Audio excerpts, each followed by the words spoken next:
Hello नमस्कार राम राम। आप सभी विद्यार्थियों का आपके अपने विद्यास्थल में स्वागत है। तो उम्मीद करते हैं तुम लोग जहाँ भी होगा वहाँ लाजवाब शानदार बेमिसाल अद्भुत गजब मस्त स्वस्थ तंदुरुस्त होकर अपने जीवन में कुछ अच्छा करने का प्रयास कर रहा होगा। तो बात ऐसा है कि भाई हम लोग पिछला जो वीडियो था अपना उसमें हम लोग मोशन इन अ प्लेन शुरू किए थे। तो उसमें एक बेसिक इंट्रोडक्शन हम लोग देखे थे कि इस चैप्टर में अपने को क्या क्या पढ़ना है, किस किस चीज़ का जानकारी होना चाहिए।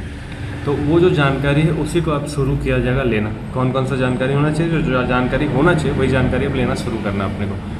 तो motion in a plane chapter शुरू करने से पहले हम बताए थे कि अपने को वेक्टर के बारे में अच्छा जानकारी होना चाहिए।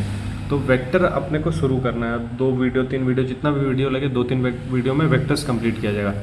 ये लेकिन ज़रूर बता दें, जो भी वेक्टर के साथ मजाक करेगा वेक्टर को हल्के में नहीं लेना भाई मेरे। वेक्टर को सही से पढ़ना है, क्योंकि वेक्टर के साथ अगर मजाक करेगा तो पूरा 11th-12th वेक्टर तुम लोगों के साथ मजाक कर देगा। तो वेक्टर एक ऐसा चीज़ है जो जब तक तुम लोग कुल मिलाकर फिजिक्स पढ़ेगा ना तब तक वेक्टर का इस्तेमाल करना है अपने को, वेक्टर पढ़ना ही है। तो वेक्टर पढ़ना क्यों है ये जान लिया जाए भाई। वेक्टर इतना इंपॉर्टेंट क्यों है अपने लिए, मतलब मोशन इन अ प्लेन शुरू करने से पहले वेक्टर क्यों पढ़ना है अपने को। तो वही यहाँ सवाल होता है कि why we have to study vector. सबसे पहले यही जान लें वेक्टर इतना पढ़ना ही क्यों है अपने को वेक्टर। तो वेक्टर एक क्या है, मैथमेटिकल टूल है। अब देखो मैथमेटिकल टूल कहने का मतलब क्या हो गया कि मैथ्स में भी आएगा। अगर कोई PCM लिया हुआ है तो मैथ्स में भी वेक्टर्स वो पढ़ेगा, ठीक है। तो वेक्टर क्या है, मैथमेटिकल टूल है इसीलिए स्टार्टिंग में जब एकदम फिजिक्स 11th में स्टार्ट किया जाता है तो बोला जाता है ऐसा कि physics is a king, mathematics is a queen, मतलब दोनों एक दूसरे के बिना अधूरे हैं। ये सब अर्धांगिनी अर्धांगना वाला कहानी होता है। तो इसीलिए मतलब दोनों पैरेलली एक साथ चलते हैं। एक मतलब अगर कोई एक नहीं रहेगा ना तो दूसरे का एग्जिस्टेंस थोड़ा सा पॉसिबल नहीं है, ठीक है। तो वही बात हो गया कि vector is a mathematical tool, और खासकर फिजिक्स का एग्जिस्टेंस पॉसिबल नहीं है, मैथ्स नहीं रहेगा। तो vector is a mathematical tool which help us in physics to study motion. तो वेक्टर क्या एक मैथमेटिकल टूल है और ये फिजिक्स में किस तरीके से मदद करता है, मोशन को स्टडी करने में मदद करता है। अभी तो हम लोग पढ़े थे पिछला चैप्टर। पिछला कहने का मतलब क्या हो गया कि motion in a straight line अभी तो पढ़े थे हम लोग। तो motion in a straight line में तो वेक्टर का इस्तेमाल नहीं था, क्योंकि वो 1D मोशन था। अगर कोई भी मोशन 2D या 3D में होने लगेगा तो हम लोगों को किसका जरूरत पड़ेगा, वेक्टर का जरूरत पड़ेगा। अब वेक्टर का किस तरीके से ज़रूरत पड़ता है, तो जो 2D और 3D मोशन होता है उसको हम लोग रिजॉल्व कर देते हैं किसमें, इन टू 1 डायमेंशनल मोशन। ये समझ आए बात। जैसे कोई भी 2D मोशन है, 2D मोशन कहने का मतलब हम उसमें क्या बोल देंगे, कौन कौन सा कोऑर्डिनेट हो जाएगा, मान लो x और y। तो कोई भी 2D मोशन है उसको हम अलग अलग पढ़ेंगे, एक बार x में पढ़ेंगे एक बार y में पढ़ेंगे। तो वही करता है वेक्टर, कि वेक्टर क्या करता है 2D मोशन जो है उसको रिजॉल्व कर देगा 2 1 डायमेंशनल मोशन में। मतलब 2D मोशन है उसको 2 अलग अलग पार्ट कर देगा और अलग अलग हम 1D मोशन को पढ़ लेंगे। वैसे अगर कोई मोशन 3D मोशन कर रहा है तो 3D मोशन को भी वेक्टर क्या करता है, 3 1 डायमेंशनल मोशन में चेंज कर देगा। मतलब एक एक डायमेंशन का 3 अपने पास मोशन हो जाएगा। तो तीनों को इंडिपेंडेंटली हम लोग पढ़ेंगे और चीज़ों को डील कर सकते हैं। तो वही काम करता है वेक्टर।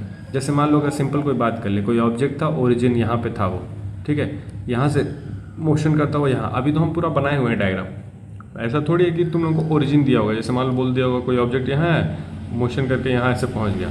तो अगर देखेंगे तो ये ऐसे गया है, मतलब अगर डिस्प्लेसमेंट उसका देखेंगे तो यहाँ से यहाँ गया है, ये डिस्प्लेस किया है। तो ये तो स्ट्रेट लाइन में डील कर सकते हैं। लेकिन इसी चीज़ को हम हवा में कर दें, हवा कहने का क्या मतलब हो गया कि अगर कोई चीज़ उड़ता हुआ जा रहा है तो वो 3D मोशन हो जाएगा। मतलब रैंडमली इधर उधर उड़ता हुआ जा रहा है, जैसे मॉस्किटो है, मक्खी वगैरह उड़ती है, तो ये 3D मोशन कर रही है। अगर हम किसी चीज़ को, जैसे मान लो हम कोई गोला बारूद फेंक रहे हैं, गोला बारूद ऐसा फेंका गया है तो ये 2D मोशन का एग्जाम्पल हो गया।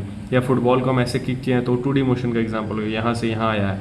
तो यहाँ जब पहुँचा है बॉल, मान लो उस समय हमको मोशन स्टडी करना, वही बात हो गया कि जब बॉल यहाँ से यहाँ पहुँचा है तो भाई पाथ तो ये फॉलो किया है वो, उसका पाथ तो ये है। तो इस पूरे पाथ को हमको देखना पड़ेगा ना।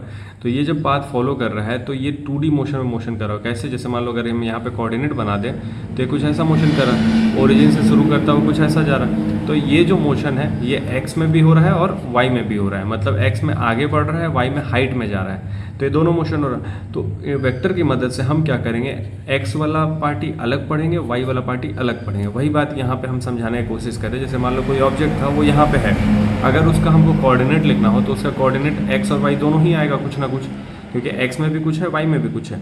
तो हम x को अलग डील करेंगे और y को अलग डील करेंगे। तो कहने का मतलब 2D मोशन को हम 2 1D मोशन में तोड़ के वेक्टर के मदद से डील करेंगे।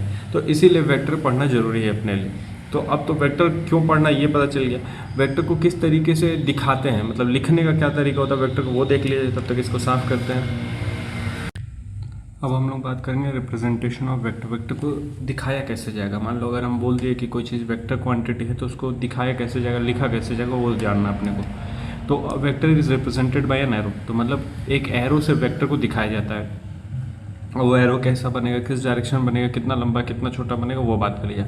अब vector is represented by an arrow in which its length so magnitude of that quantity. मान लो कोई अगर क्वांटिटी है जो वेक्टर क्वांटिटी है, और वेक्टर क्वांटिटी हम लोग को एरो से दिखाना ये पता चल गया, तो जितना लंबा हम एरो बनाएंगे, जैसे मान लो ये एक एरो हो गया, ये एक एरो हो गया, दो एरो हम बना दिए, तो ये जो एरो का लंबाई है वो उसका मैग्नीट्यूड बता रहा है। जैसे मान लो हम कह दिए कि डिस्प्लेसमेंट 1 मीटर का है, तो ये हो गया डिस्प्लेसमेंट 1 मीटर का, ठीक है, एरो से पता चल गया। अब इसके कंपैरिजन में ये काफ़ी बड़ा है, तो मान लो इसको हम कह दिए ये डिस्प्लेसमेंट है 4 मीटर का।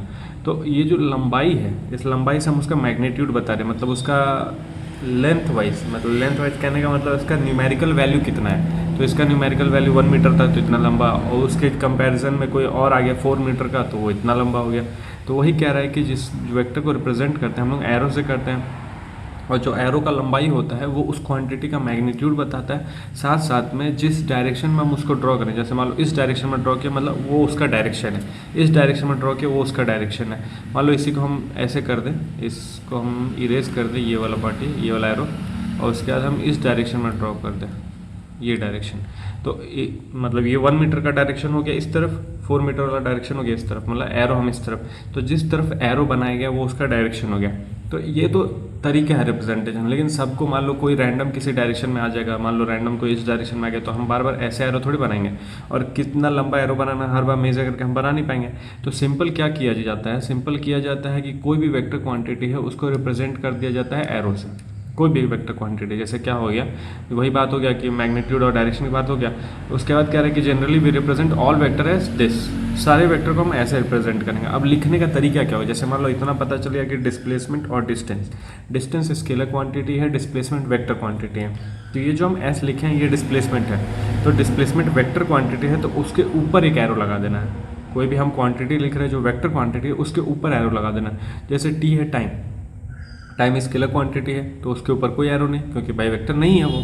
फिर फोर्स, फोर्स भी वेक्टर क्वांटिटी है, तो फोर्स लिखे एफ, उसके ऊपर क्या लगा देंगे, एक एरो। इसका मतलब ये क्या है, वेक्टर क्वांटिटी है, मतलब वेक्टर क्वांटिटी है का कहने का मतलब क्या हो गया, उसके पास क्या होगा, मैग्नीट्यूड होगा, साथ साथ क्या होगा, डायरेक्शन होगा। तो मैग्नीट्यूड डायरेक्शन दोनों होता है किस क्वांटिटी के पास, वेक्टर क्वांटिटी के पास। लेकिन कोई ऐसा अगर जैसे मान लो अपने पास मास है, मास कौन सा क्वांटिटी है, तो मास है अपने पास स्केलर क्वांटिटी, और स्केलर क्वांटिटी के पास केवल क्या होता है, तो स्केलर क्वांटिटी के पास केवल मैग्नीट्यूड होता है, ठीक है, केवल मैग्नीट्यूड होता है। लेकिन वैसी बात करें हम वेलोसिटी, वेलोसिटी भी कौन सा क्वांटिटी है, ऊपर एरो लग गया मतलब ये कौन सा क्वांटिटी है, वेक्टर क्वांटिटी है। वेक्टर क्वांटिटी के पास क्या होगा, मैग्नीट्यूड होगा, साथ साथ डायरेक्शन होगा। तो अब वेक्टर क्वांटिटी तो इस तरीके से लिख दिया गया, ठीक है, ये तरीका हो गया वेक्टर क्वांटिटी को लिखने का। लेकिन वेक्टर क्वांटिटी में हम कह रहे हैं कि भाई मैग्नीट्यूड भी है, डायरेक्शन भी है।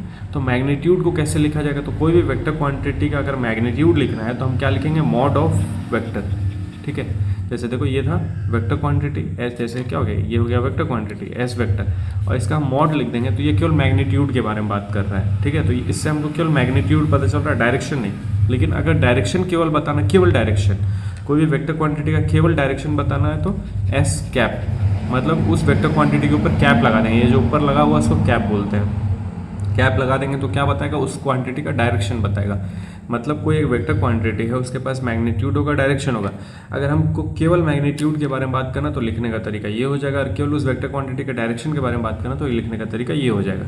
समझ जाए उम्मीद करते हैं, कोई बहुत अभी टफ नहीं है, रिप्रेजेंटेशन सीख गया तुम लोग। अब हम लोग देखेंगे टाइप्स ऑफ वेक्टर, मतलब किस तरीके का वेक्टर होता है वो अब हम लोग डिस्कस करेंगे। तब तक इसको साफ कर दें। तो हम लोग बात कर लेते हैं टाइप्स ऑफ वेक्टर के बारे में।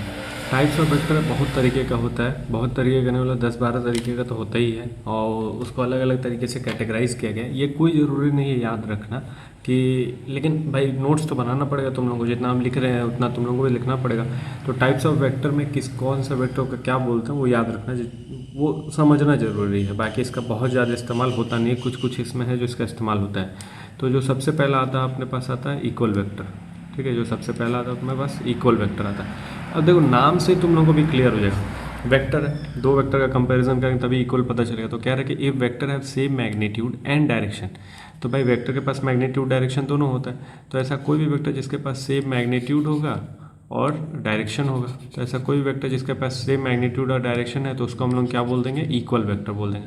और सेम मैग्नीट्यूड डायरेक्शन कहने का मतलब क्या होगा, जैसे मान लो एक वेक्टर ये है, दूसरा वेक्टर ये है। अब हम एरो से उसका लंबाई बता रहे हैं, ये एरो जितना लंबा है सेम लंबा ये भी एरो है, तो दोनों का मैग्नीट्यूड सेम हो गया, लेंथ सेम हो गया, और एक ही डायरेक्शन में दोनों बना हुआ है तो डायरेक्शन भी सेम हो गया। तो ये हो गया मैग्नीट्यूड सेम, ये हो गया डायरेक्शन सेम। और मैग्नीट्यूड डायरेक्शन सेम हो गया तो दोनों कौन सा वेक्टर हो गया, इक्वल वेक्टर हो गया। ठीक है, वैसी बात हो जाएगा जैसे ये अपने पास सी वेक्टर इस डायरेक्शन में, डी वेक्टर इस डायरेक्शन में, दोनों का मैग्नीट्यूड तो सेम दिखाई दे रहा होगा, मतलब लेंथ तो सेम दिख रहा होगा, लेकिन डायरेक्शन अपोजिट हो गया। तो अगर डायरेक्शन अपोजिट हो गया तो भी ये इक्वल वेक्टर नहीं है, क्योंकि दोनों ही सेम होना चाहिए। अब तीसरा केस देख लो, इसका डायरेक्शन सेम है लेकिन मैग्नीट्यूड सेम नहीं है, तो ये भी इक्वल वेक्टर नहीं है। तो इक्वल वेक्टर तभी होगा जब उसका मैग्नीट्यूड और डायरेक्शन दोनों ही सेम हो। ठीक है, ये बात हो गया। दूसरा है अपने पास यूनिट वेक्टर। यूनिट वेक्टर नाम से ही क्लियर है, नाम यूनिट मतलब सिंगल होना चाहिए, वन। वन कब आएगा, जब वेक्टर में हम लोग को वन ले आना है, मतलब आंसर में वन ले आना। वन कब आता है, तो जो वन तब आता है आंसर में जब सेम को हम सेम से डिवाइड करेंगे, मतलब जो सेम चीज़ है उसी को आपस में डिवाइड करेंगे तभी वन आएगा। लेकिन वेक्टर कह रहा है तो वेक्टर वन तो उसका मैग्नीट्यूड हो गया, लेकिन साथ में अपने पास डायरेक्शन होना चाहिए। वेक्टर है तो डायरेक्शन तो होना ही चाहिए, तो डायरेक्शन हमको ले आना है और वन के साथ ले आना है। तो वन का डायरेक्शन कब आएगा, जब हम लोग इक्वल चीज़ को डिवाइड करेंगे, वो भी किस तरीके से, वेक्टर में देख लो। तो अपने पास ये ए वेक्टर है, उस ए वेक्टर को ए वेक्टर के मैग्नीट्यूड से डिवाइड कर देंगे। जैसे कहने का क्या मतलब है, ये जो ए वेक्टर है, इसमें लिख के बता दे रहे हैं पेन का कलर चेंज करके। जैसे ए वेक्टर के पास मैग्नीट्यूड भी है और डायरेक्शन भी है, हम उसको केवल उसके मैग्नीट्यूड से डिवाइड करेंगे। तो मैग्नीट्यूड से अगर डिवाइड करेंगे तो मैग्नीट्यूड कट जाएगा, केवल क्या बचेगा, डायरेक्शन बचेगा, और वन के साथ बचेगा। तो ये जो यूनिट वेक्टर है, यूनिट वेक्टर के पास केवल डायरेक्शन होता है, ये याद रखना जरूरी है। यूनिट वेक्टर अगर है अपने पास, उसके पास ना कोई यूनिट है ना उसका कोई डायमेंशन होता है, उसके पास केवल क्या होता है, केवल उसका डायरेक्शन होता है। तो यूनिट वेक्टर अगर कहा जाएगा तो यूनिट वेक्टर को रिप्रेजेंट करने का क्या कहानी है, ए कैप। इसको ए कैप बोलते हैं, ए हैट भी बोल देते हैं, ठीक है, और ए कैरेट भी बोल देते हैं कहीं कहीं पे। तो आता कैसे, तो a vector divided by magnitude of a vector. ठीक है, ये जरूरी है याद रखना। देखो इस दोनों में ये इंपॉर्टेंट है याद रखना। यूनिट वेक्टर क्या होता है, यूनिट वेक्टर होता है ए कैप, मतलब डायरेक्शन, उसका डायरेक्शन निकलता है कैसे, तो वेक्टर को डिवाइड कर देंगे उसके मैग्नीट्यूड से। ठीक है, तीसरा है अपने पास नेगेटिव वेक्टर।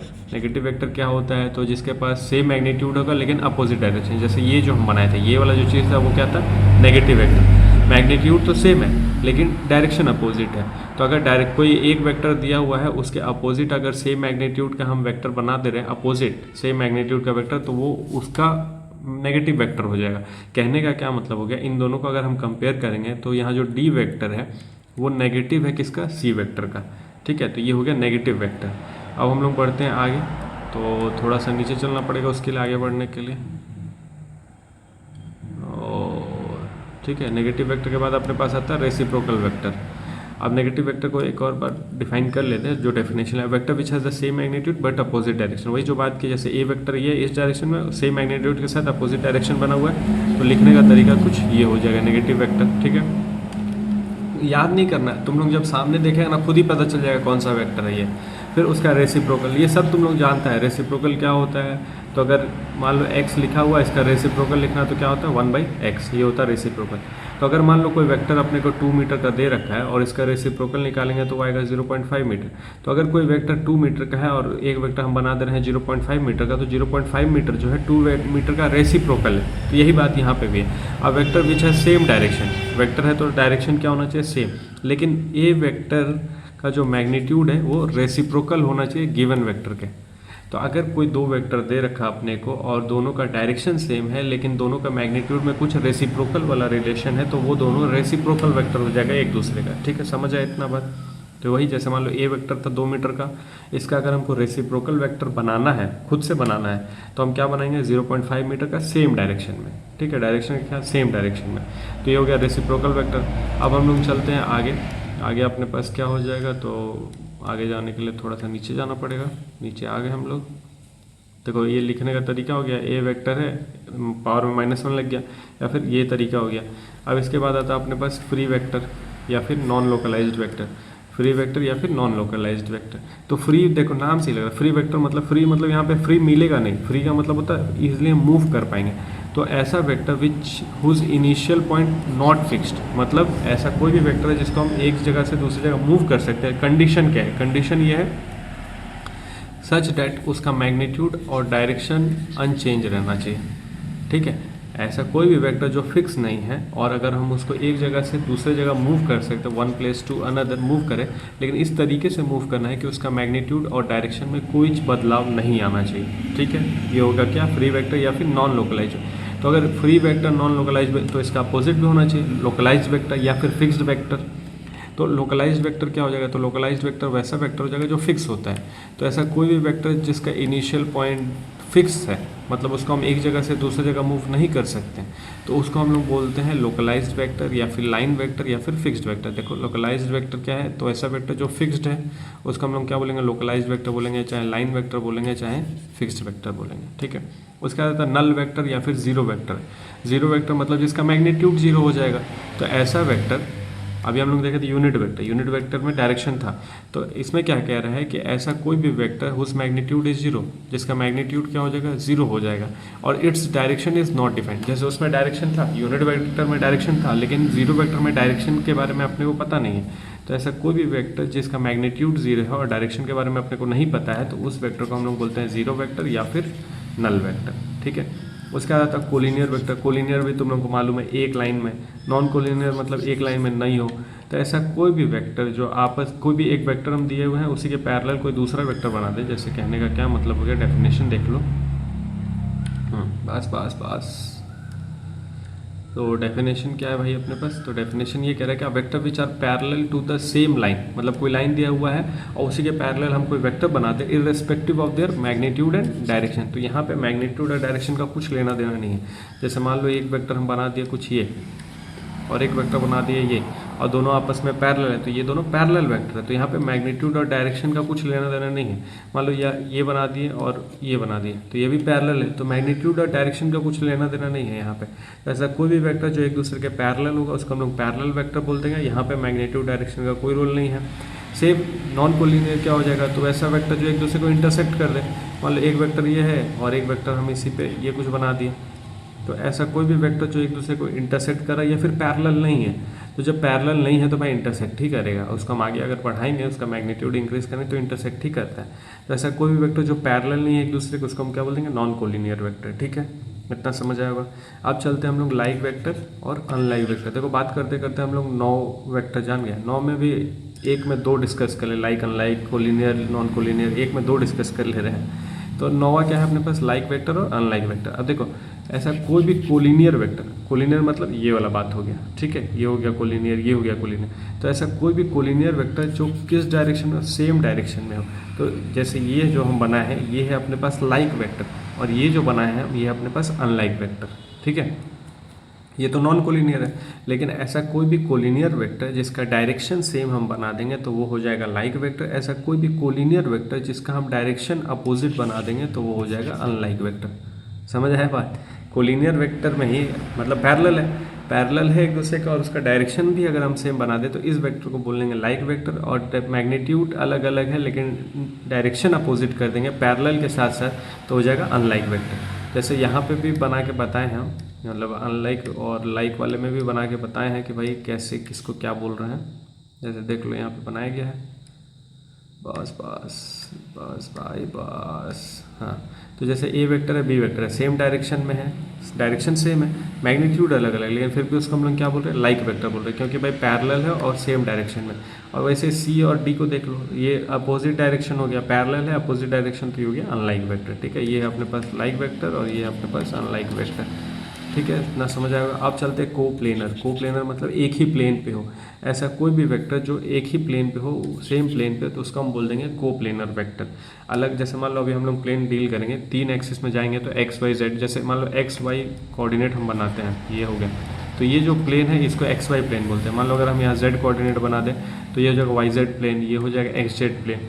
तो ये प्लेन है, तो सेम प्लेन पे अगर वेक्टर है तो उसका हम बोलते हैं कोप्लेनर वेक्टर। मान लो एक वेक्टर है एक्स वाई प्लेन पे और एक वेक्टर है वाई जेड प्लेन पे, तो वो कोप्लेनर वेक्टर नहीं है, वो नॉन कोप्लेनर है। ठीक है, अब उसके बाद आता है को इनिशियल को टर्मिनस। अब देखो को इनिशियल जो एक ही जगह से निकले, को टर्मिनस जो एक ही जगह पे खत्म हो। नाम से ही क्लियर हो जाना चाहिए। अब देखो वही लिखा होगा, 2 और more vector which have same initial point are called coinitial vector. तो वैसा कोई भी वेक्टर जिसका सेम इनिशियल पॉइंट होगा, मतलब एक ही जगह से कई सारा वेक्टर अगर निकल रहा होगा तो उसको हम बोल देंगे को इनिशियल वेक्टर।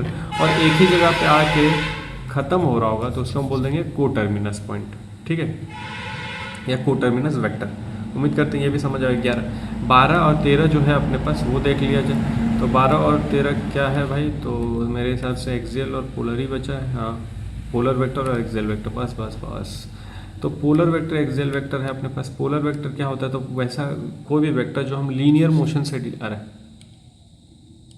आ रहा बोला, सुना है कि नहीं तुम लोग, आ रहा आमदनी 18 नहीं, खर्चा रुपया वाला में। तो क्या हो गया, लीनियर वेक्टर, लीनियर मोशन से कोई भी वेक्टर अगर लीनियर मोशन से डील करता है तो उसको हम लोग बोलते हैं पोलर वेक्टर। और कोई भी वेक्टर जो रोटेशनल मोशन से डील करेगा उसको हम लोग बोलेंगे एक्सियल वेक्टर। ठीक है, तो दो वेक्टर और हो गया, पोलर वेक्टर और axial vector. Polar vector linear motion से डील करता है, एक्सियल वेक्टर रोटेशनल मोशन से डील करता है। तो उम्मीद करते हैं कि जितना टाइप्स ऑफ वेक्टर हम लोग देखें सब तुम लोगों को समझ आएगा। कुछ हार्ड नहीं है, बेसिक चीज़ें हैं, नाम से ही क्लियर हो जाएगा क्या क्या होता है। अब हम लोग अगले वीडियो में देखेंगे एडिशन ऑफ वेक्टर, एंगल भी देखेंगे। मान लो कोई दो वेक्टर बना हुआ है, उसके बीच में अगर हमको एंगल निकालना है तो कैसे निकालेंगे ये डिस्कस कर लेंगे, और एडिशन ऑफ वेक्टर डिस्कस कर लेंगे। बहुत इंपॉर्टेंट है addition of vector, multiplication of vector, क्योंकि यही सब काम आने वाला है अपने को आगे। ठीक है, तो उम्मीद करते हैं ये समझ आएगा। मिलते हैं हम लोग नेक्स्ट वीडियो में, तब तक अपना ख्याल रखना है, थोड़ा घूमते फिरते रहना, मस्ती करना है, ज़्यादा टेंशन नहीं लेना है। तब तक के लिए राम राम।